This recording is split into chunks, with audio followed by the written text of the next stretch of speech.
Hi, and welcome to the Now Spinning Magazine podcast with me, Phil Aston. And in this episode, I'm absolutely delighted to have with me Robb Weir, guitarist and founder member of the Tygers of Tang, one of the original new wave of British heavy metal bands.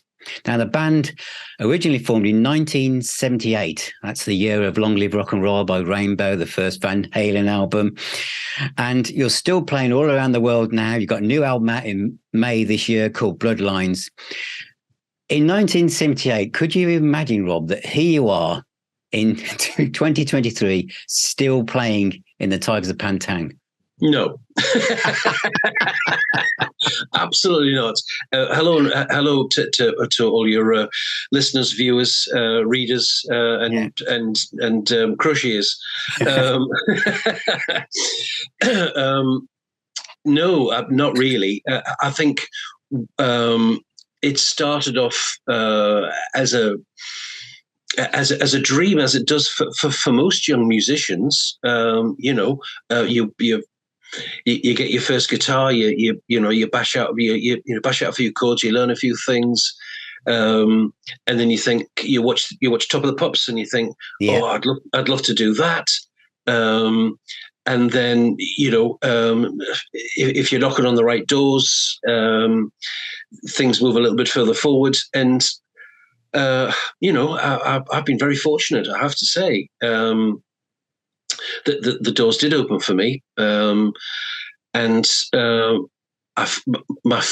first band that I formed and put together was a band called Trick, sort of late 76 into 77.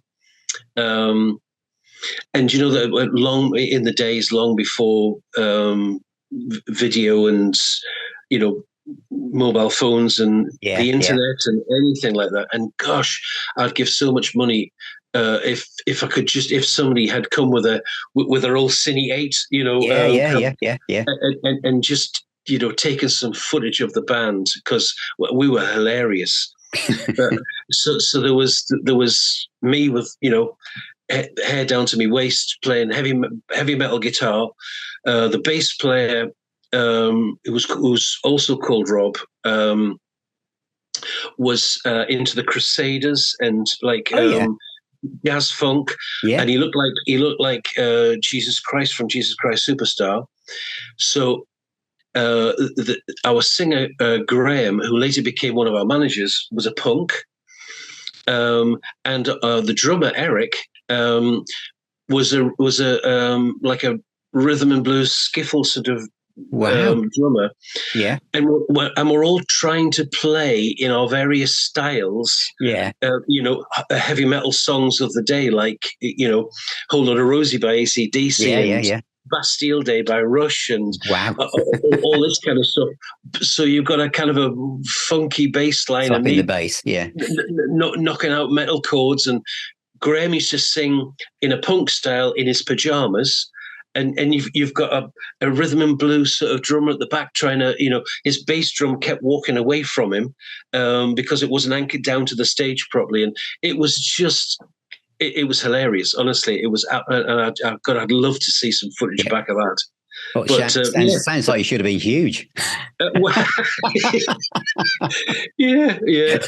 Definitely a legend in our own lunchtime, but there you are. So, it was an interesting time, though, wasn't it? Because 78, in a way, all the music press was obsessed with punk, and all the rock bands are seen as dinosaurs. But for me, and probably you as well, we were still like teenagers, and all the music press is saying all these bands are old hat. But I felt like I'd only just left school and discovered them, and I guess that's how the that's how the new British heavy metal came around. It had that kind of punk attitude, but it was rock music. Now, I remember there were labels like Heavy Metal Records, Neat Records, which I think you were connected to, and I think there might have been a third one called Ebony, was it? I think, or something like that. Yeah. Yes, it was. Yeah. And then, as obviously the music press started to think, do you know what? There might be some more mileage in these like guitar bands, and the big labels came looking for obviously Iron Maiden, Samson, Saxon, Def Leppard, and then MCA came and found your good selves. What was that like? They did, yes. That was, it was.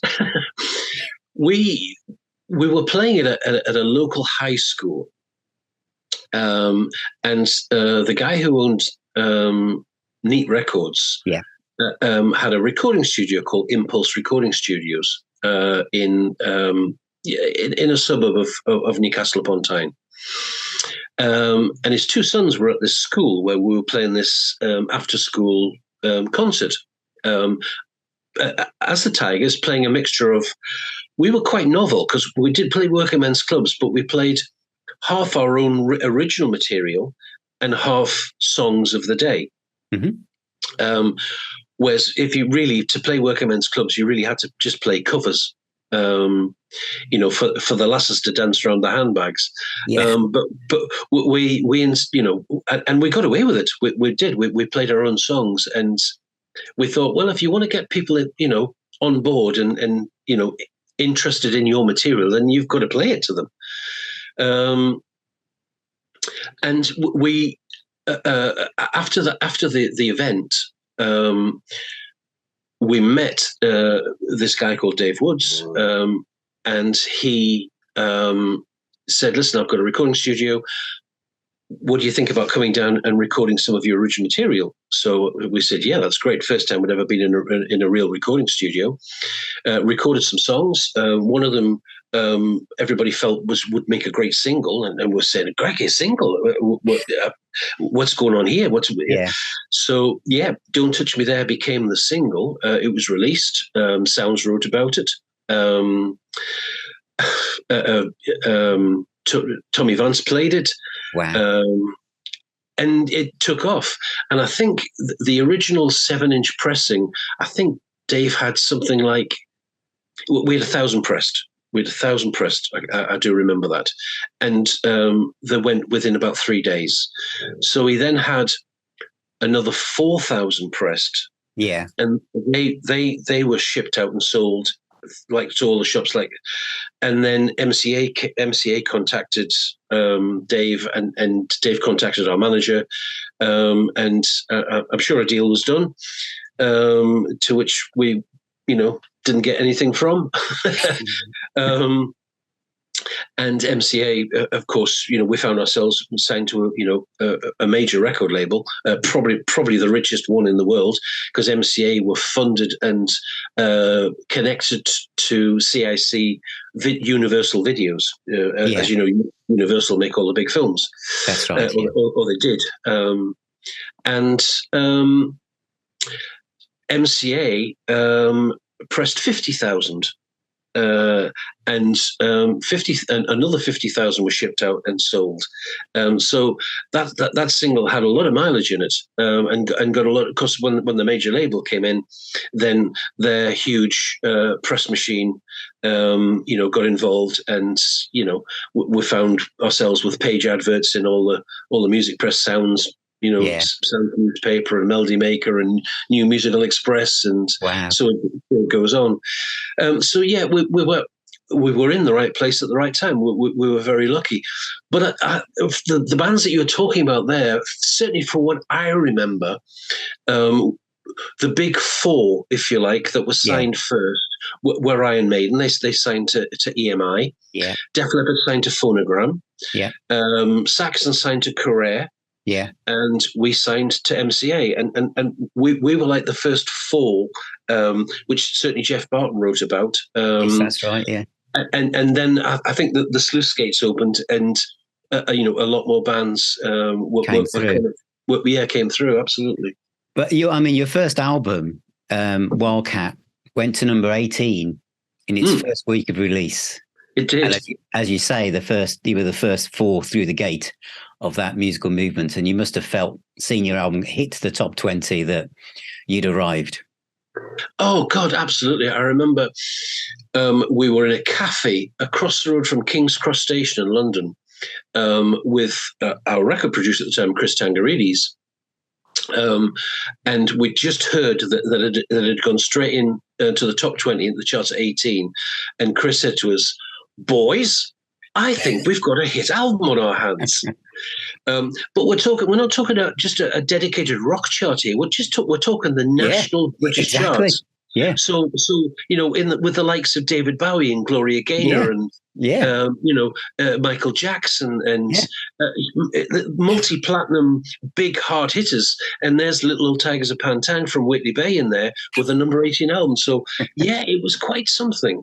And you have to do a reality check, because we're one of the biggest agents on the planet then, ITB, International Talent Booking, who handled everybody who was anybody. And, when we went out and we did the Wildcat Tour, the Wildcat Tour sold out overnight. We were playing like 2,000 sort of capacity venues, which were the old Top Ranks and Mecca ballrooms. And we had such a blast on that tour. And it was because of the huge press that we'd had, the big push from the record company. It really does work. There's absolutely no doubt about it. I don't think maybe we would have achieved that level of success had we stayed with Neat Records. Yeah. They were a small independent label. They didn't have the money to, for tour support and, to take out a 40-foot, articulated lorry and, a crew of 10 and all the rest of it. It was really something. But to stand on stage and play the songs that you've written to 2,000 people that have come because they like your songs, that's the bit which sends the hairs standing up on the back of your neck. And you kind of think, wow, something's got right here. Because it's a very raw, almost punky album in places with the sound, isn't it? It's very different to anything else because the next two albums, Spellbound and Crazy Nights, I've got a more kind of polished production. And it felt as if you'd gone up a gear on both those albums. Yeah, absolutely. We changed the big factor of that was, of course, we changed singer, and John Deverell had an incredible vocal range, coming from the Welsh Valleys, Yeah, and he. Just his vocal range and his vocal ability, that alone was one of the big factors. And of course, John Sykes joining, and John and I were sharing the songwriting. I think that moved us forward. John being such a fantastic guitar player, when he joined the band, I kind of thought to myself, oh my goodness, I'm going to have to try and get better. But nowhere near as good as certainly John was. And we're friends to this day. He lives in the States, and we talk quite often. Oh, that's good. And I've tried to encourage him to come out again. Yeah, but the last email I had from him last year was, Rob, I'm kind of retired now. I don't think I want, I don't think I want to do it anymore. And I've said to him, John, the world's waiting for you to come out and maybe do it one more time. And he's, I can't get him. Yeah, it's because I remember at the time when he joined, and because he had these flowing golden mane of hair, and he looked the part.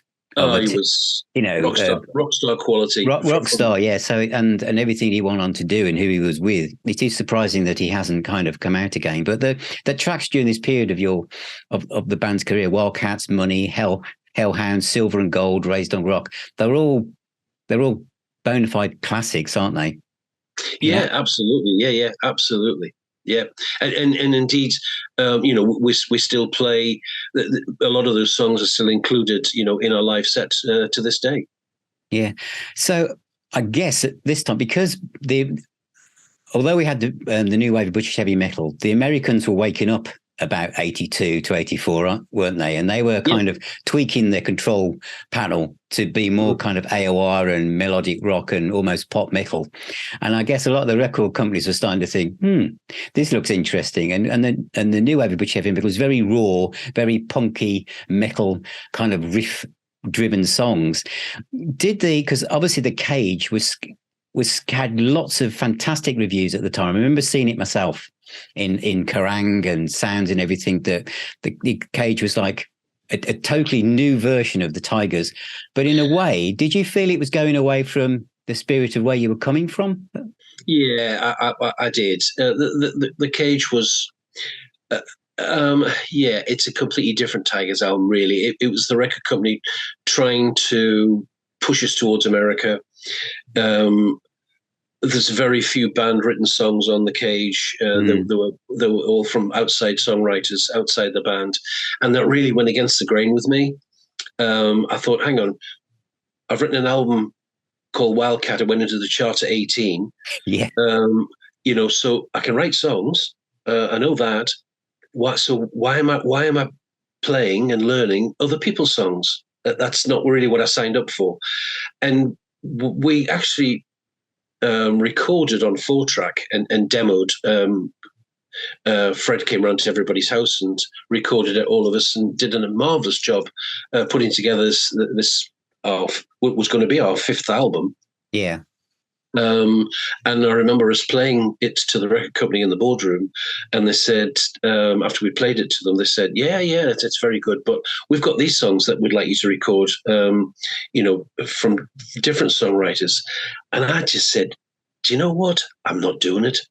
I didn't sign up for this. I'm not playing other people's songs. I'm not doing it. I'm out of here. And everybody kind of followed. So whether that was a very brave thing or a very stupid thing, I don't know. But I didn't want to play other people's songs. I just didn't want to do it. So this is a period, isn't it, from the mid-'80s to the late 80s, where basically you'd left MCA and basically the band had disbanded, as you just said. But there was at some point during this period where there were 2 versions of the Tygers. No, there was never 2 versions. There was Tiger, was there? That was a different. That wasn't the Tygers of Pantang. That was just a band called Tiger. Oh right, okay. That wasn't. Yes, it was Jess, the original singer. I wrote a load of songs, and we were going to record an album. Jess actually asked the readership of Sounds. I think of Sounds magazine. Certainly one of the magazines. What the new band that Jess and I were in should be called, and somebody came up with Tiger. So we went with that. We played a handful of shows. We recorded 1 track called Small Town Flirt, and it just didn't really commit to it any more than that. So we never got to record the full album. So it was just shelved. And I went on to after that, I went on to form a band called Sargent with Brian Dick, the original Tygers drummer. And we recorded an album with material there, actually in Brian Johnson's recording studio he had at the time, up in the Northeast.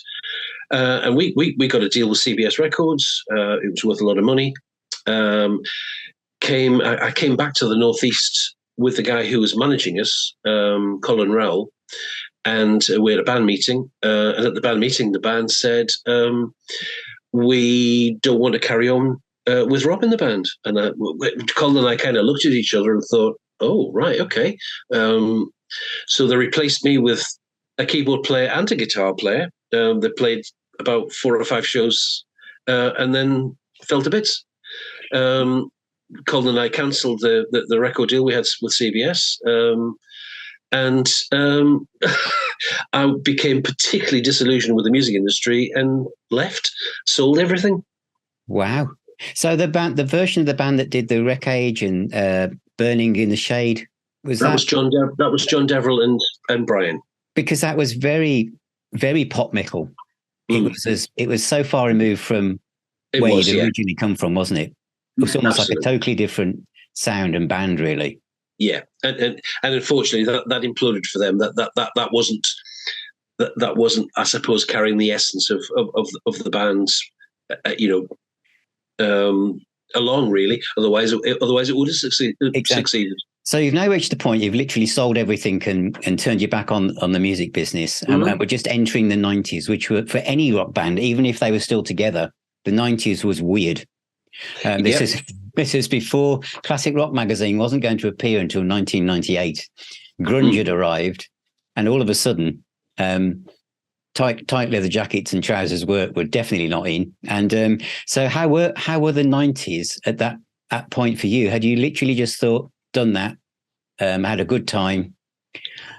Yeah, do you know, I never stopped collecting LPs, and indeed, you know, saw the birth of CDs and thought, I'm not buying any of them.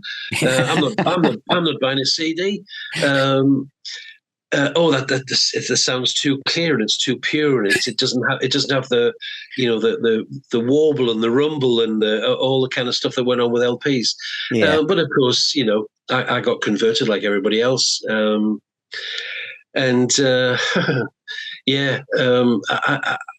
never stopped, buying new music and collecting it and listening to it, or indeed going to shows. And of course, when I did go to shows, I remember I went to see Thunder, their very first show up in Newcastle at the Riverside. They were brand new, nobody'd heard of them, and they were brilliant. They were headlining with Jagged Edge supporting them. I went to see Little Angels one of their first shows at the Riverside. Thought they were great. So I still went to shows, and there was always that little burning thing, spark, something bubbling inside me, wishing I was kind of, on stage really, rather than, standing watching.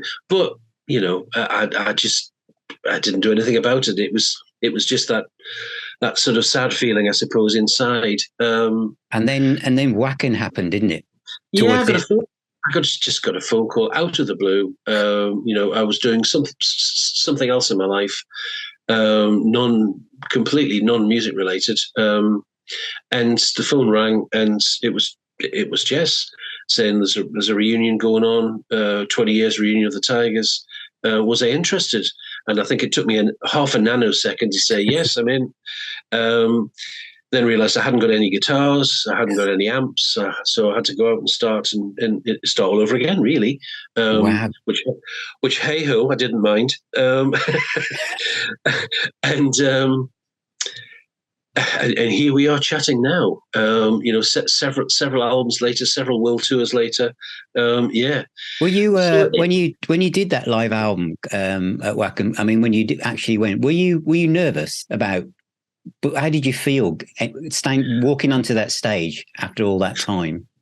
Well, it was 1 o'clock in the morning. There was 22,500 people, that hadn't left the arena and gone to their tents. I was contemplating putting bike clips on my trousers because they were rapidly filling up with material that was coming out of my body. So yeah, I was shit myself. I had a very dry throat. But you know what? After the first 10 seconds, it all came flooding back, because I hadn't played 99. I hadn't really played for about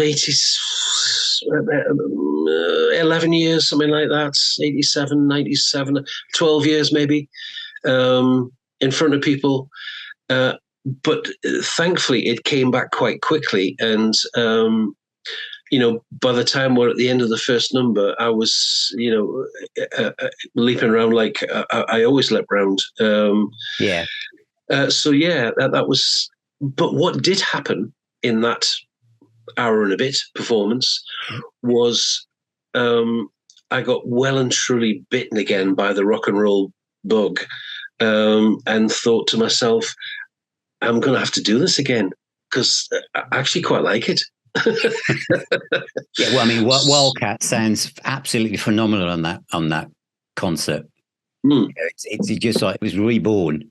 You can feel the crackle of energy. That's why I was interested in how you felt, because it just sounds like you just put a pair of gloves on and you're just doing it. It sounds absolutely fantastic. Yeah, thankfully we recorded the occasion as well, which came out as a live album. Yeah, it's great. Yeah, that came out pretty well as well. Yeah.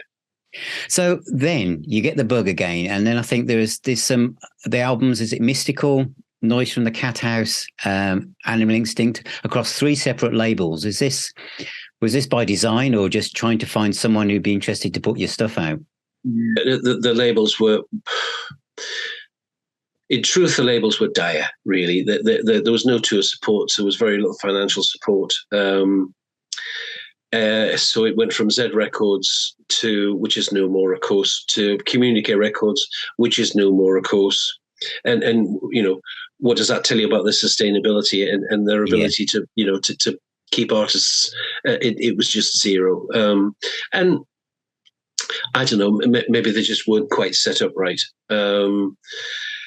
So yeah, we had a few disasters, which, you know, bands do have. They do, but you know, came through it. You know, kept on going, which is, you know, I tell every young musician that asks me the question, you know, I say to them, if you want to do it, and you know, you want to do it badly enough, then, you know, find a way to do it. So we didn't let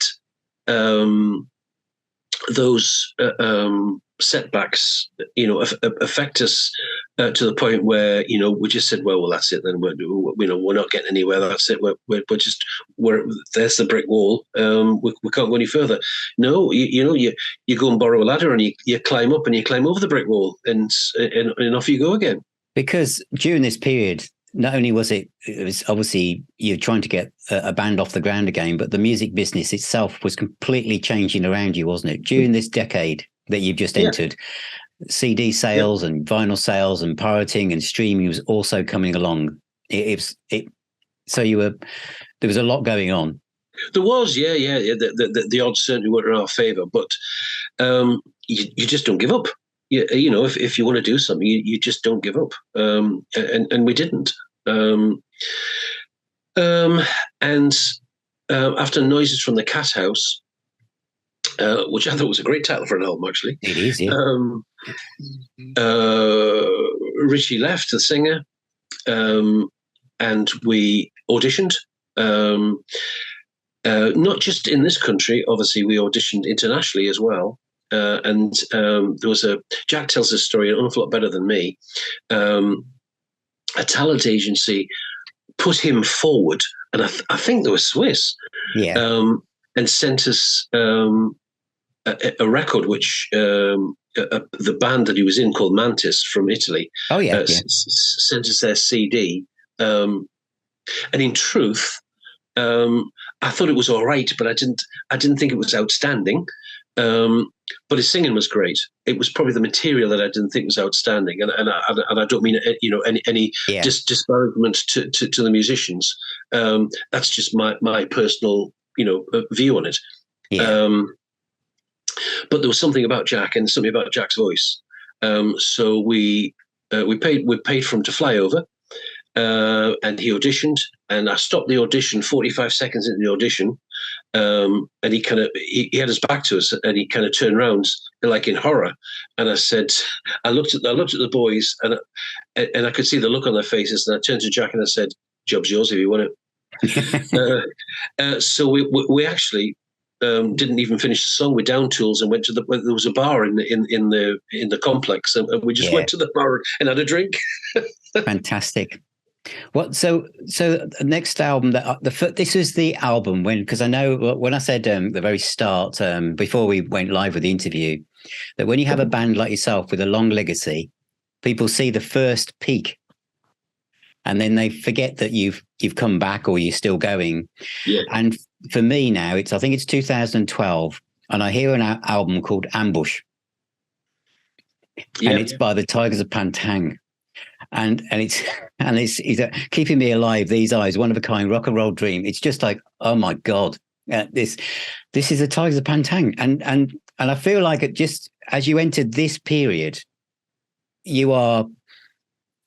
this is like your purple patch in a way. It's like the albums that now come one after the other are just absolutely amazing. I mean, did you feel when you made Ambush that you'd taken off? You were coming back? Yeah, well, Ambush actually was recorded and produced by Chris Tangarides, who did the first two albums. Actually, Chris actually mixed. We had mixed it, but we weren't happy with it, and we got Chris involved, and he actually mixed Noises from the Cat House. Not a lot of people know that, No. but he did, and. The management that we had at the time, I'd been talking with them, and they said that we both came up with the same kind of conclusion as to ask Chris whether he'd be interested in, recording and producing, because he had a studio down in Deal on just on the cliffs of Dover there, called Kingsway Recorders, and we went down there and we recorded Ambush with him. And it was just a great time and a great experience. And he had some great ideas, and just so easy to get on with. I think we spent more time laughing than we did recording. And we stayed about 50 meters away from the studio in this accommodation which they provided for us, and it was great. It was just a great time. Craig and I came down. About a month later, Craig had some extra percussion to do, and I had some talk box to do. So we were down for a day, and then went back home, and then Chris mixed it. We got Rodney Matthews to do the artwork, who did the artwork, of course, for Crazy Nights. And we got the same guy to master it, in London, who mastered Spellbound.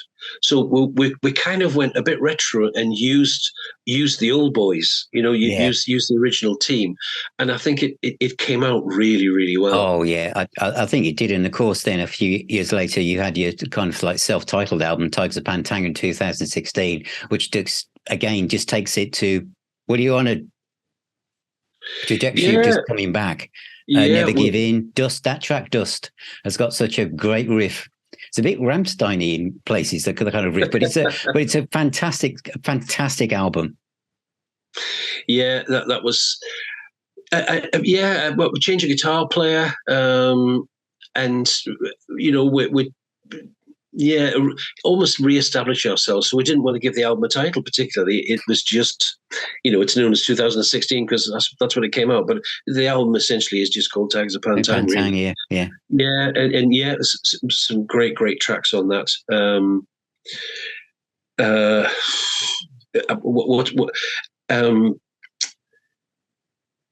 It was interesting to make. Because we had to climb the ladder again, and surpass what Chris had done for us. We got Soren Anderson involved. He was like the new boy on the block, and he did a great job producing it. And in fact, did the next album, Ritual. Oh yeah, I mean, Ritual is. I don't know how the band, how you perceive this as from being on the inside looking out, but for me, as being a fan looking in at you, I think this is just a killer album. Literally track after track, Raise Some Hell, Damn You, and the epic words cut like knives, and the vocals everything about this album is just, to me, fantastic. It's like you were in the very formative days, but with a very contemporary, solid, modern metal sound. But there's lots of light and shade on there as well. And things like Raise Some Hell, it's like, I always felt that a lot of the Tygers, on every album, you have like what I call a Friday night riff.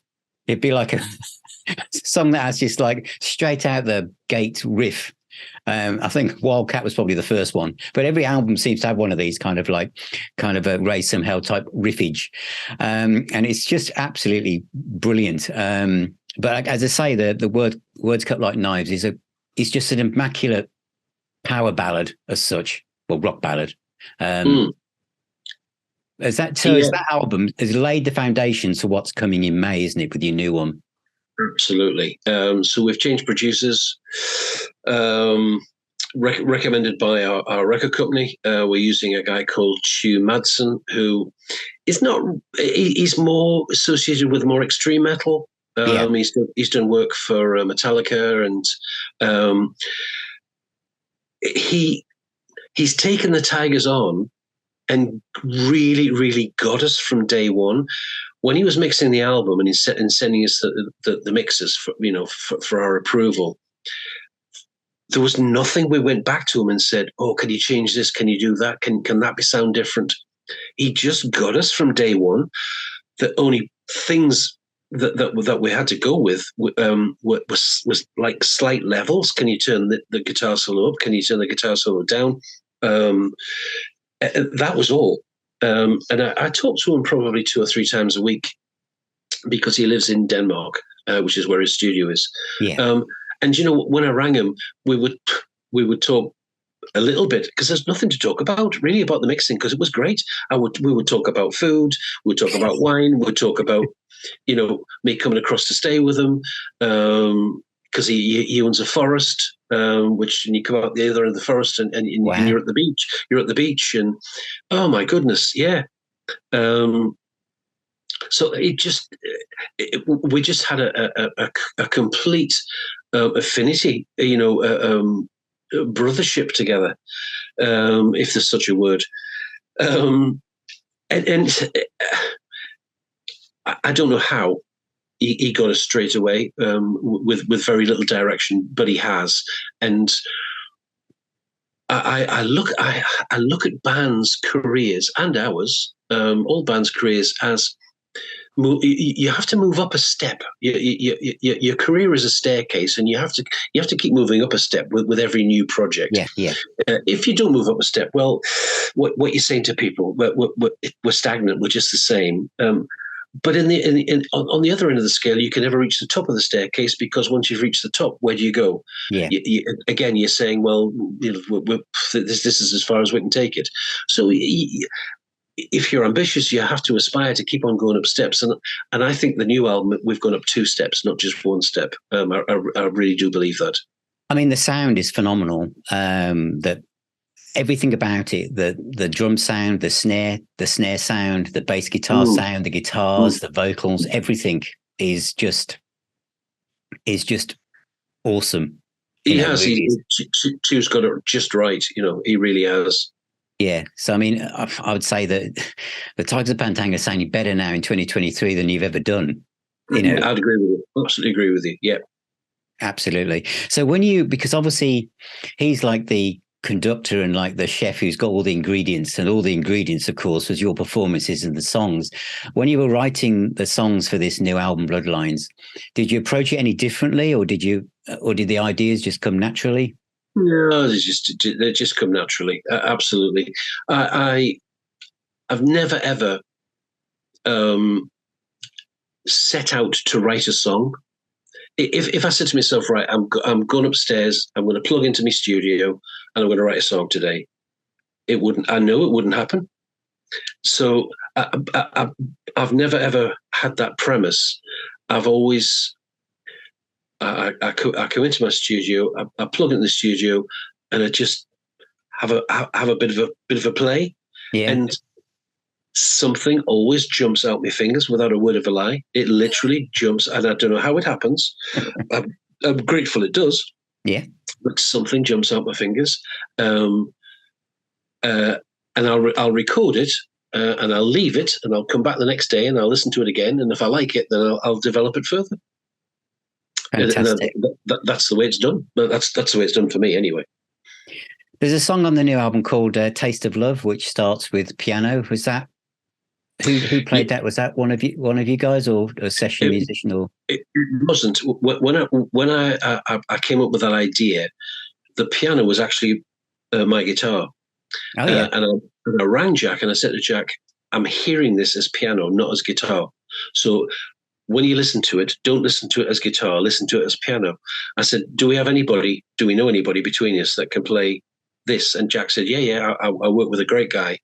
If I could remember his name, I'd give him a name check, but I can't. But he is credited on the album. Yeah. And Jack said, I'll play him it, and I'll ask him to transpose your guitar chords and picking and all that kind of stuff into piano. And that's exactly what he did. And I said to Stu, I said, when you mix this, I says, can you, I don't know what he's recorded it on, but can you give it like a grand piano kind of feel? And he went, yeah, I can do that. And he also plays Hammond organ on it as well. That's that's kind of in there as well. And it's just, because we're a hard rock band doesn't mean to say that we can't have piano, because if you go back to 82, we have the song The Actor, yeah, you do. Which Fred plays piano on. And it's turned out amazing. And I had a lovely comment from, there's a Ricardo, I can't remember his surname. He writes for a magazine in South America called Roadie Crew. And he, in one of his comments, he sent to me a couple of days ago, he said, I don't like ballads. He said, but the ballad that you've got on the album, he said, now that's a ballad. He says, I now like ballads. So that was quite a nice comment. Yeah, that's why, because it's a rock ballad, and Jack's vocals on there are just his delivery his delivery is absolutely impeccable, and the words, the lyrics are quite thought invoking as well.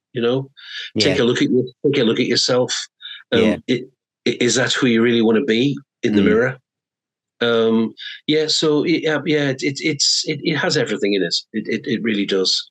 And then, of course, the other thing I'd like to mention, of course, is that you, Rob, and Francesco on guitars, the way you trade solos and everything, it just works so well. It just happened. It's one of Francesco. I feel like Francesco's been in the band for years, and it's our relationship is quite incredible, to be honest with you.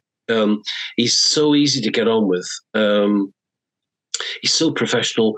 He has great ideas. He plays 10 times better than I do, thankfully. And where on that track that you just talked about, the ballad, where the piano finishes, you'll hear a lovely glass guitar playing, and that's Francesco playing.